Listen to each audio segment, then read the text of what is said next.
یا ایھا الذین آمنوا کتب علیکم الصیام کما کتب علی الذین من قبلکم لعلکم تتقون. یہ امر مصلح کا بیان ہے. یا ایھا الذین آمنوا، اے ایمان والو، کتب علیکم، فرض کیے گئے تمہارے اوپر، الصیام، روزے، کما کتبہ، جیسا کہ فرض کیے گئے، علی الذین، ان لوگوں پر، من قبلکم، جو تم سے پہلے تھے، لعلکم تتقون، تاکہ تم متقی اور پرہیزگار بن جاؤ. یہاں پر علی الذین من قبلکم، اس سے کون لوگ مراد ہیں؟ بعض علماء فرماتے ہیں اس سے یہود نصارہ مراد ہیں، لیکن درست بات یہ ہے کہ یہ لفظ عام ہے. کیوں کہ جتنی بھی پہلی شریعتیں گزری ہیں، آدم علیہ السلام سے لے کر نبی آخر الزمان صلی اللہ علیہ وسلم تک جتنی بھی شریعتیں گزری ہیں، تمام شریعتوں کے اندر 4 عبادتیں متفقہ طور پر رہی ہیں: نماز، زکوٰۃ، حج اور روزہ. یہ چاروں عبادتیں تمام شریعتوں کے اندر رہی ہیں. دوسری بات کہ اللہ نے فرمایا کہ تم پر روزے فرض کیے گئے ہیں جیسا کہ تم سے پہلے لوگوں پر فرض کیے گئے تھے.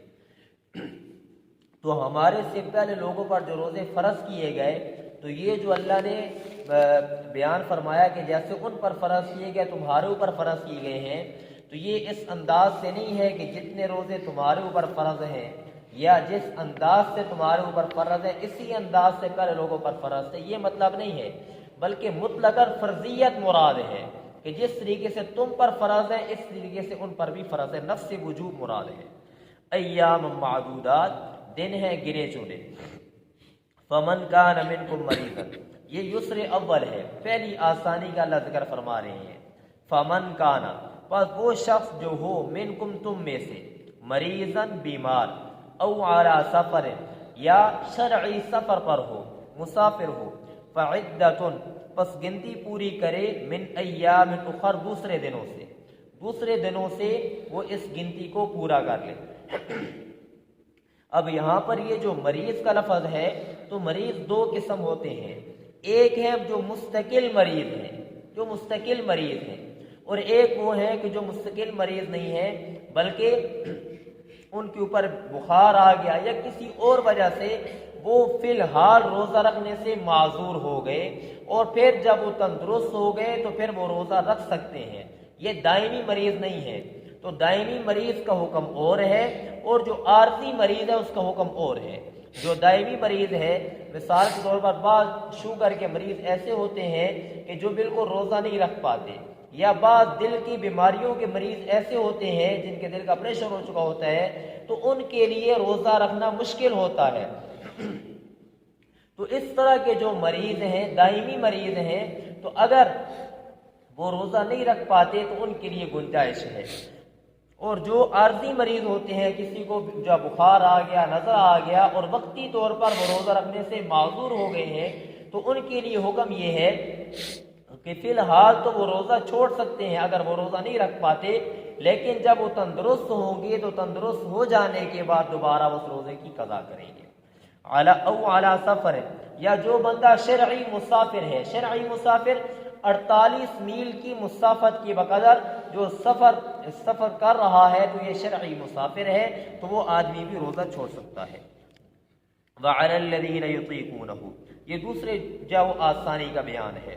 وعلی الذین، اور ان لوگوں پر، یطیقونہ، جو طاقت رکھتے ہیں اس روزے کی، فدیۃ، طعام مسکین، فدیہ دینا ہے. فدیہ کیا ہے؟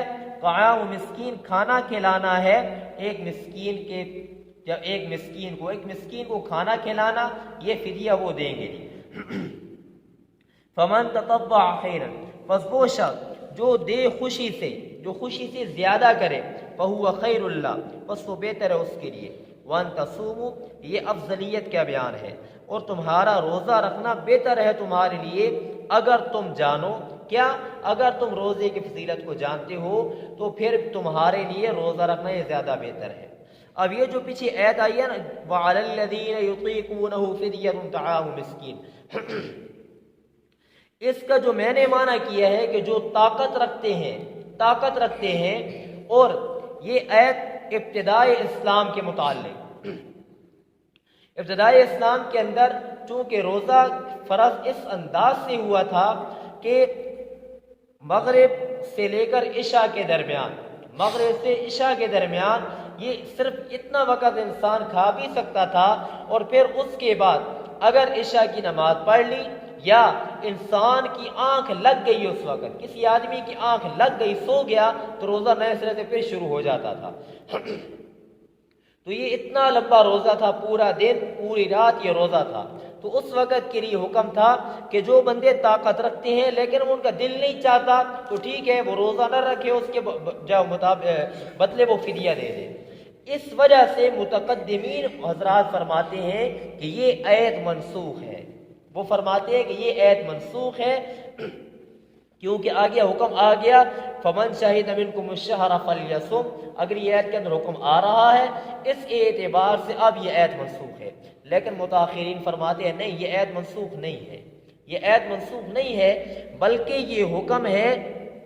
اس آیت کے اندر جو اللہ نے حکم ذکر کیا ہے وہ شیخ اور شیخہ، جو شیخ فانی جس کو کہا جاتا ہے، جو اتنے بوڑھے ہو چکے ہیں کہ جو روزہ رکھنے کی طاقت نہیں رکھتے، یا جو دائمی مریض ہیں جو روزہ رکھنے کی طاقت نہیں رکھتے، یہ ان کے متعلق ہے۔ جو شیخ اور شیخہ ہیں جب وہ اتنے بوڑھے ہو چکے ہیں، روزہ نہیں رکھ پاتے، تو یہ آیت ان کے متعلق ہے۔ تو پھر اللہ نے یہ جو فرما دیا تو اس کا مطلب ہے کہ اللہ تو فرما رہے جو طاقت رکھتے ہیں تو وہ تو طاقت نہیں رکھتے، تو اس کے لیے فرماتے ہیں کہ یہاں پر یطیقونہ کے پہلے لا مقدر ہے۔ لیکن جو محققین علماء ہیں وہ یہ فرماتے ہیں کہ یہ آیت ان جگہوں میں سے نہیں ہے کہ جہاں پر لا مقدر کیا جاتا ہے، اس لیے یہاں پر اطاق و یطیق یہ باب افعال ہے، اور باب افعال کے اندر یہ خاصیت ہے کہ اس کے اندر جو حمزہ ہے یہ حمزہ سلب مأخذ کے لیے ہے۔ سلب مأخذ کا کیا مطلب کہ یطیقون طاقت رکھتے ہیں، تو یہاں پر اس طاقت کے ماخذ کو ہم سلب کر لیں گے تو کیا معنی بنے گا؟ یسلبون الطاقت، وہ لوگ کہ جن کی طاقت سلب کر لی گئی ہے، جن کی طاقت ختم ہو چکی ہے، وہ یہ فدیہ دے سکتے ہیں۔ اور جو تیسرا معنی جو سب سے بہترین ہے وہ یہ ہے کہ یہ باب افعال کے اندر مشقت والا معنی پایا جاتا ہے کہ وہ لوگ کہ جو مشقت کے ساتھ طاقت رکھتے ہیں روزہ رکھنے کی، جو روزہ رکھنے کی طاقت تو رکھتے ہیں لیکن مشقت جب وہ اپنے اوپر برداشت کر کے پھر وہ طاقت رکھتے ہیں، تو ان کے لیے فدیہ ہے، جب فدیہ طعام مسکین، یہ جب ان کے لیے ہے فدیہ ادا کرنا۔ تو وہ مشقت کے ساتھ کون طاقت رکھ سکتے ہیں؟ وہ وہی لوگ ہیں جو شیخ اور شیخہ ہیں۔ نتیجہ اعتبار سے بات جو خلاصہ ہے وہ یہی ہے کہ اس آیت سے مراد شیخ اور شیخہ ہیں۔ شیخ اور شیخہ کا کیا مطلب کہ اتنے بوڑھے کہ جو روزہ رکھنے کی طاقت ہی نہیں رکھتے، اس آیت سے وہ مراد ہے۔ لیکن شاہ ولی اللہ رحمۃ اللہ علیہ نے یہاں پر اس آیت سے صدقۃ الفطر کو ثابت کیا ہے، اور پھر علامہ شاہ کشمیری رحمۃ اللہ علیہ نے یہاں پر ایام 20 کے روزوں کا ذکر کیا ہے، وہ ایک علیحدہ بحث ہے۔